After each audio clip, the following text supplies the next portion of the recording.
오늘은 열왕기상 15장 23절에서 34절 말씀 전하겠습니다. 23절을 보니까 아사의 남은 사적과 모든 권세와 무릇 그 행한 일과 성읍을 건축한 것이 유다왕 역대 지략에 기록되지 아니하였느냐. 그러나 저가 늙을 때에 발이 병이 있었더라. 열왕기서에서는 계속적으로 열왕기서의 그 핵심 관심은 이 왕이 무슨 일을 했냐가 아니고 이 사람이 다윗의 길에 얼마나 접근했느냐, 또 다른 말로 말하면 얼마나 신앙이 좋으냐, 이것만 딱 관심 있어요. 열왕기서는 이 왕의 치적은 관심이 없어요.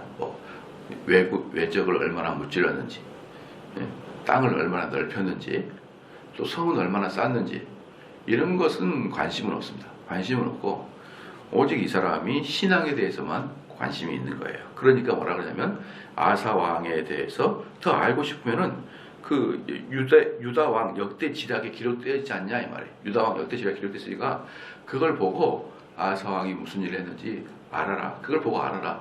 그런데 열왕기서에서는 그런 것에 관심이 없다. 그런 것에 관심이 없다. 그렇게 계속 반복적으로 이야기합니다. 이따가 뒤에도 또 똑같이 반복적으로 말하는데요. 그런데 이제 역대 지략에 대해서 다 기록되어 있는데 아사 왕이 늙을 때에 발이 병이 있었더라. 이렇게 늙을 때에 발이 병이 있더라. 이 병, 여기서 병이라는 원어가 할라입니다. 할라. 원어로 할라인데 이 할라라는 단어의 뜻은 뭐냐면 막 문지르다 뜻이 문지르다. 문지르다, 막 짓무르다 이런 뜻이거든요. 이 단어의 뜻은 뭐냐 그러면 피부병을 얘기합니다. 피부병. 그러니까 지금 이 아사가 말년에 이 다리 쪽에 엄청나게 이제 피부병이 생겨가지고 진물이 나도록 긁어야지만 되는 그런 피부병에 걸린 거예요. 그러니까 거의 문둥병에 가깝다고 말할 수 있어요. 문둥병에. 그래서 보니까 고대 이스라엘에서는 하나님에게 벌받은 사람들의 특징이 피부병이잖아. 이 피부병은 사실은 성 안에 못 들어오는 일종의 병입니다. 왜냐하면 전염을 일으키니까. 그래서 이 피부병이 걸리면 아주 고통스러운 거예요. 공동체 안에 들어오지도 못하고 그 가려운 것을 말할 수도 없고 이제 그 병에 걸렸다는 거예요. 이게 무슨 뜻이에요? 아사가 죄를 지었다. 하나님 앞에 죄를 지었다는 뜻이에요. 크게 두 가지 죄인데요. 첫 번째는 북이스라엘을 견제하기 위해서 아람 군대를 쳐들어오게 했던, 어제 말씀드렸던 북쪽을 좀 쳐들어와 주라 이렇게 아람 군대 베나닷을 초청했던, 이것이 제일 큰 죄고, 그 다음에 이 아사 왕은 하나님 앞에 이렇게 발에 병이 생겨도 하나님을 향해서 회개하거나 찾지는 않아요. 그러니까 아사 왕의 그 믿음의 형태를 보여주고 있는 것입니다. 그냥 가려운 것만 있지 그 사람이 주님 앞에 회개하지는 않는 거예요. 그러니까 이제 아사 왕 말년에 아사의 믿음을 이렇게 평가하고 있는 것입니다. 별로 이 사람은 신앙과 관계가 없어요. 그런데 이제 아사 왕은 제가 지난번에 말씀드렸지만 남유다의 첫 번째 종교개혁자였어요. 첫 번째 종교개혁자였고, 그리고 이제 북이스라엘을 다른 나라를, 이방 민족을 쳐들어오게 했다. 이런 아주 두 개 상반된 모습을 보이잖아요. 종교의 개혁으로서는 대단하지만 상반되게 북이스라엘 사람들을 이방인이 들어오게 했다. 이 상반된, 아주 극단적으로 상반된 이 일을 했는데, 그러면 도대체 이런 사람은 천국 갔을까요? 지옥 갔을까요? 이 사람은 천국 갔을까? 지옥 갔을까요? 24절에 보십시다. 아사가 그 열조와 함께 자매, 그 열조와 함께 그 조상 다윗의 성에 장사되고 그 아들 여호사밧이 대신하여 왕이 되니라. 이 다윗의 성에 잠들었다라는 것은 다윗의 축복을 받았다는 뜻이에요. 그렇잖아요. 그러니까 이 사람은 구원을 받았다고 우리는 평가할 수가 있는 거죠. 그러니까 이것은 우리 하나님의 말할 수 없는 그 언약 사상에 입각한 걸 다 볼 수 있어요. 그러니까 이 아사의 업적 때문에 천국과 지옥이 결정되는 게 아니라 다윗에게 말했던 그 언약, 다윗에게 말했던 언약, 그 다윗의 자손에서 왕이 끊이지 않을 것이라는 그 언약의 근거에서 이 사람을 다윗의 어떤 뭡니까 그 무덤에 다윗의 성에 장사됐다 이렇게 표현해 준 것입니다. 그러니까 이 아사 왕은 그 종교개혁한 것이 사실은 믿음의 형태였어요. 이 사람은 믿음이 있었지만 어떤 믿음이니까 아주 질떨어진 믿음이긴 하죠. 아주 질떨어진 믿음이죠. 그 이번 주에 우리 김윤남 목사님께서도 설교했듯이 믿음이라는 것은 관이야, 관. 응? 저도 설교했지만 관이에요. 그래서 물 자체가 우리를 해결하게 해주지만 그러나 관이 없으면은 우리는 그 물을 먹을 수가 없잖아요. 그렇잖아요. 근데 그 관이 썩었어. 잔뜩 뭡니까 녹이 슬어 있는 관이에요. 그런 관의 모습을 이 아사가 한다고 볼 수가 있죠. 그러니까 믿음을 잊고 물은 나오는 통로에 있는데 거기에 녹이 끼어가지고 나오는 물들이 깨끗하지 못한다. 그러나 뭐가 있는 거예요? 관은 있고 수도꼭지 있는 것이죠. 그러니까 이 아사의 왕은 그런 정도 여러분이 보시면 됩니다. 아, 믿음이 있고 천국 백성이 하지만 이렇게 말년에 벌을 받고 죽는 경우도 있구나라는 것을 우리는 알 수가 있죠. 그 다음에 이제 26절에 보면요, 25절에 보면요, 유다 왕 아사 제2년에 그러니까 열왕기에서도 특히 뭡니까 역사를 교차 역사하는 유다 왕을 설명할 때는 북이스라엘 누구누구 왕 몇 년째, 또 북이스라엘 왕을 설명할 때는 남유다 왕 누구누구 몇 년째 이렇게 교차서 사용하겠죠. 그렇게 사용하는 이유가 정확한 연대가 별로 없었고, 그리고 이렇게 해야 북이스라엘과 남유다가 하나의 왕조인 것을 계속적으로 상기시킬 수 있으니까 그렇게 하고 있습니다. 그래서 25절에 유다 왕 아사 제2년에, 그러니까 아사가 2년째 근무할 때 여로보암의 아들 나답이 이스라엘 왕이 되어 2년을 이스라엘을 다스리라.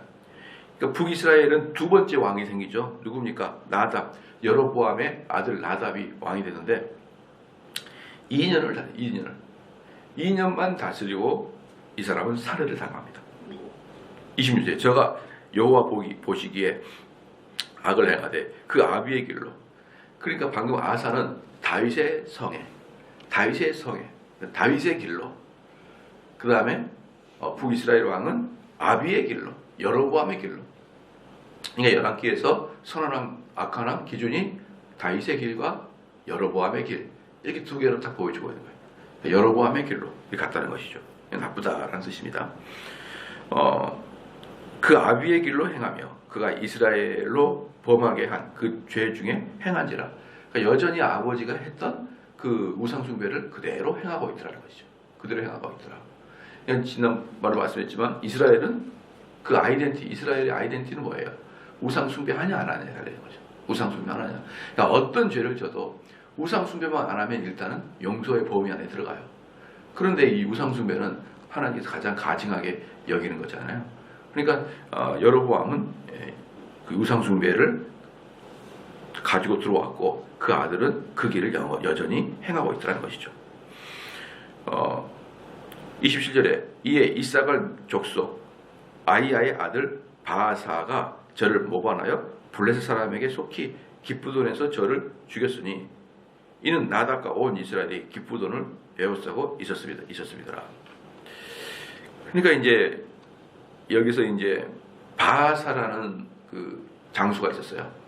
바아사라는 장수가 있었는데 그 사람이 모반, 즉 배반을 해가지고 쿠데타를 일으키는 거예요. 쿠데타. 그러니까 여기서 이사갈의 족속 아이야의 아들 이렇게 하니까 무슨 이방 민족 같죠? 그렇지 않아요. 이스라엘 족속이에요. 이스라엘 족속인데 그 북이스라엘의 족속 중에 누구냐면은 뭡니까? 그래도 여로보암의 아들 나답이라는 사람이 그래도 왕이잖아요. 2년 했으니까 2년 안 했기 때문에 왕 같지도 않지만 그래도 왕이잖아요. 그래도 왕이니까 블레셋 족속의 기브돈까지 쳐들어가서 이제 거기서 이제 자기도 왕의 구실을 하고 있는 거예요. 왕의 구실을. 그래서 왕처럼 자기도 왕처럼 탁 기브돈에 들어가 가지고 탁 치는데 옆에 그 왕이 있으면은 그 왕을 뺑 둘러서 군사들이 이제 보호하고 있을 거 아니에요. 군사들이. 군사들이 보호하고 있는데 그 왕에 삥 둘러서 군사들을 보호한 대장이 그 바하사입니다. 바하사. 그러니까 그 뭡니까 전장터에 딱 가가지고 그 왕을 보호해야 될 군사들이 왕을 죽여버리면 답이 없어요. 그러면 그래서 이 바하사라는 사람이 그 군대 수장이거든요. 그러니까 그냥 죽였어요. 여기서 이제 두 가지를 이제 알 수가 있는데요. 첫 번째는 북이스라엘 지파는 그 여러 지파들이 끈끈이 하나의 국가로 형성되지 못했다는 걸 볼 수가 있어요. 끈끈이. 그러니까 쉽게 말하면은 다윗이나 솔로몬처럼 강력한 중앙 집권 체제를 형성하지 못했다고 볼 수가 있는 거예요. 그렇죠. 그러니까 다른 지파들이 쭉 둘러 있어도 왕이 누워 있으면 가서 그냥 죽이면 돼요. 죽이면. 그러니까 이런 그 북이스라엘의 그 모래알처럼 전혀 협력되지 않다는 것을 아주 극명하게 보여준 사건이 바로 이 사건입니다. 아니 전쟁터 나가서 왕이 자고 있는데 찔러 죽여요. 이게 말이 됩니까? 이게 얼마나 이게 당나라 군대인가 이게. 두 번째는 뭐냐면은 이제 이때부터 시작해가지고 북이스라엘은 세습 왕조가 아니라 군부 독재가 형성이 됩니다. 군부 독재 세습 왕조를 좋은 게 뭐예요? 안정성이죠. 안정성. 아버지의 대를 이어서 왕이 되는 것은 그 사회는 안전합니다. 안전. 근데 이게 아니라 실권을 장악한 사람, 실권을 가지고 있는 사람 또는 군부를 쥐고 있는 사람이 왕이 될 수 있다. 이걸 이제 열어놔 버리면 힘센 사람이 주인인 거예요. 목소리 큰 사람이 이기는 겁니다. 그러니까 군대만 장악하면은 걔는 언제든지 왕이 될 수 있는 길이 열려버리는 거죠. 그럼 한번 생각해봐요. 내가 왕이고 다른 나라의 침공을 막기 위해서 군대를 만들어야 되는 것이고, 그렇죠? 그러면 만들어놓은 군대 장관이 되면은 나를 죽일 것이고, 이게 지금 도대체 나라입니까 뭡니까? 군대를 안 만들 수는 없고 만들어놓으면 걔가 나를 죽일 수가 있고, 이 길을 열어버린 게 바로 바하사예요. 북이스라엘의 이 길을 열어버린 게 바하사란 말입니다. 여러분 죄는 첫 번째 짓는 죄가 어렵지 그 죄를 두 번, 세 번보다는 쉽죠. 그리고 바하사가 군사 쿠데타를 성공하는 것은 좋았지만 그 다음부터는 어때요? 그게 북이스라엘의 전통이 되어버립니다. 바하사도 똑같이 죽어요. 그렇게. 그러니까 이 세상은 이 혁명이 좋은 게 아니라니까요. 이 세상은 점진적인 변화가 좋은 거지 혁명은 좋은 게 아닙니다. 혁명. 그러면 언제든지 그것이 기록이 남아버리고 그렇게 해요. 이제 그다음부터 사람들이 그렇게 해도 되나 보다 생각해가지고. 그래서 이제 이 바하사라는 사람은 북이스라엘이 이제 그 왕조가 엄청나게 이제 소용돌이 속에서 북이스라엘이 점점 망해져가는 아주 방점을 찍은 사람이 이 바하사예요. 그런데 유다왕 28절에 유다왕 아사 제3년에 바하사가 나답을 죽이고 대신하여 왕이 되고, 이게 이 바하사가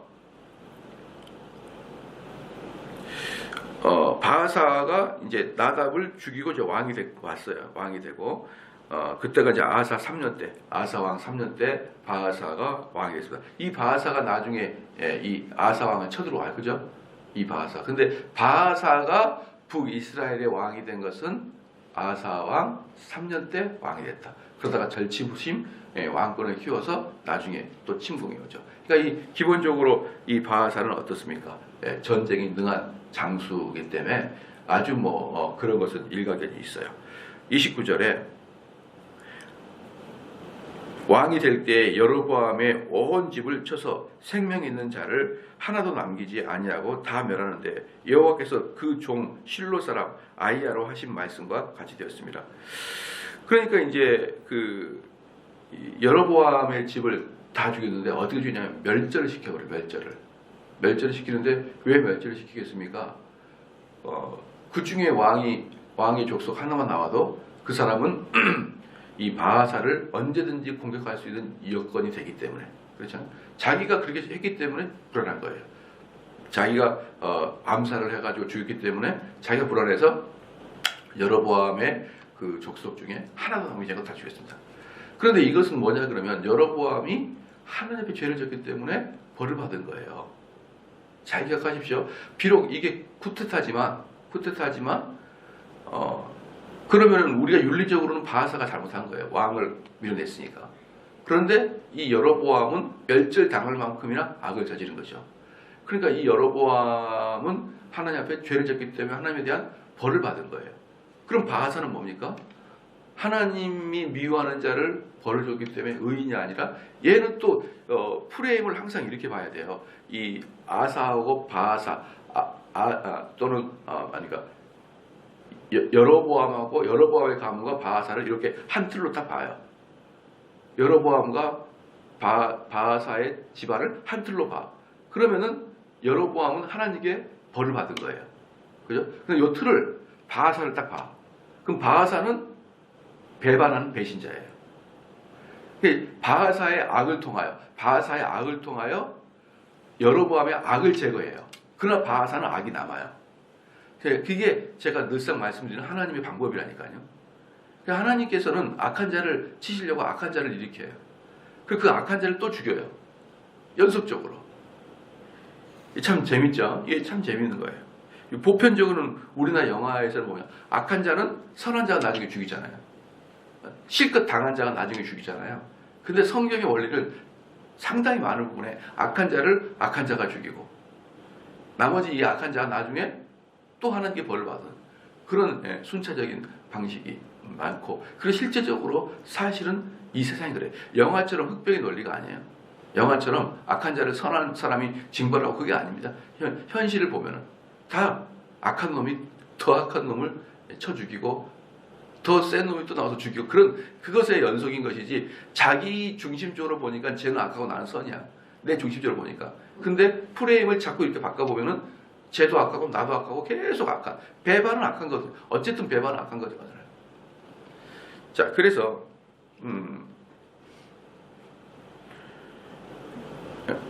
이 30절에 이는 여로보암이 범죄하고 또 이스라엘로 범하게 한 죄로 인하며, 여기서 분명히 나오잖아요. 여로보암의 범죄 때문에 그 가문이 멸절됐다는 것을 나오고 있습니다. 또 저가 이스라엘 하나님 여호와의 노를 격동시킨 일이 됐어요. 그래서 여로보암은 하나님께 징벌을 받은 그런 가문이고. 자, 이제 이것만 보면 어떻습니까? 여로보암은 전혀 구원받는 백성과는 관계없어요. 아까 위에 왕 아사를 보면은 어떻어요? 아사를 보면은 저기 뭡니까? 늙어서 다윗의 성에 장사되었는데 여로보암은 그런 게 아무것도 없어요. 31절에 나답의 남은 사적과 무릇 행한 일이 이스라엘 왕 역대지략에 기록되죠. 여기 보십시오. 나답의 여러 가지 왕으로서 지도 왕이었으니까 한 게 있었을 것이야. 그것은 유대 역대지략에 봐. 이스라엘 왕 역대지략에 봐봐. 거기 다 나와 있으니까 거기 보면 되고, 나는 그 사람의 신앙만을 보겠다. 이게 계속적으로 이렇게 반복적으로 나타납니다. 반복적으로 나타나는 거죠. 32절에 아사와 이스라엘 왕 바하사 사이에 일생 전쟁이라.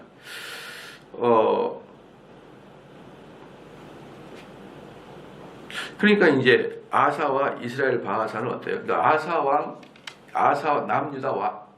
남유다 아사 왕 2년 때, 3년 때 북이스라엘 왕 바하사가 이제 등극을 한 거잖아요. 3년 때 등극을 해. 이렇게 이제 등극을 한 것을 보여주는 거예요. 등극한 것. 근데 앞에 부분, 오늘 배웠던 앞에 부분 뭐냐면은 그 시간이 더 미래로 흘려서 어떠냐면은 바하사가 아사를 침공하는 사건이 먼저 나왔잖아요.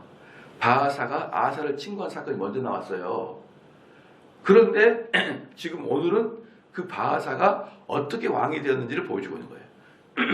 좀 알겠죠? 먼저 후반부 이야기가 먼저 나오고 그 바하사가 어떻게 왕이 되는지를 보여주는 사건이 오늘 나옵니다. 그 바하사가 왕이 된 게 뭡니까? 여로보암의 가문을 멸절시키고 쿠데타를 일으키고, 그리고 그 쿠데타를 일으켜서 멸절시킨 것은 여로보암 집에 하나님의 저주가 임했기 때문에 만들었다. 그때가 아사 왕 3년 때다 이 말이에요. 이해하셨을 거라고 보고 넘어가겠습니다. 그래서 그래서 유다 왕 32 일생 전쟁이 32절에 이 둘 사이 일생 전쟁이 일어났다는 거 뭐예요? 평생 동안 긴장 관계를 유지하고 있었다. 이 둘은 평생 동안. 근데 이 둘의 관계는 그 전에 누구 때부터 그 조상 때부터 있었던 관계가 계속 이어진 거예요. 남북 관계는 르호보암과 여로보암 사이에 그때 원수가 됐잖아요. 르호보암 원수인데 그 자손에 의해서 벌써 3대까지 왔는데도 여전히 어때요? 원수가 되어가고 있다. 원수가 되어가고 있다. 그래서 이게 재밌는 게 뭐냐면은요. 시골 교회 제일 안 좋은 게 뭐라고 했습니까? 시골 교회 제일 안 좋은 또는 뭐 교회가 100년 된 교회들이 안 좋은 게 뭐냐면은 원수는 원수인데 집안 원수가 있어. 집안 원수가 할아버지 때부터 안 좋아. 할아버지 때부터. 그러니까 예를 들어서 할아버지 때 서로 안 좋으면은 자기 가족들한테는 아이고 김장로 안 좋아. 그 집안 아주 얘를 형편없이 키웠어. 이제 그렇게 자기 자식들한테 제자훈련 시키는 거예요. 밥 먹을 때마다. 그럼 그 자식들끼리도 사이가 안 좋아요. 그럼 또 얘네들이 커가지고 또 장로가 돼. 또 이렇게 이어져 가지고 뭐 3대째 서로 원수인 집안이 한두 집안이 아니에요. 예. 김장로하고 박장로 둘이서 원수 집안이에요. 그런 경우 어떻게 담임 목사가 하면은 담임 목사들은 거의 말라 죽습니다. 말라 죽어요.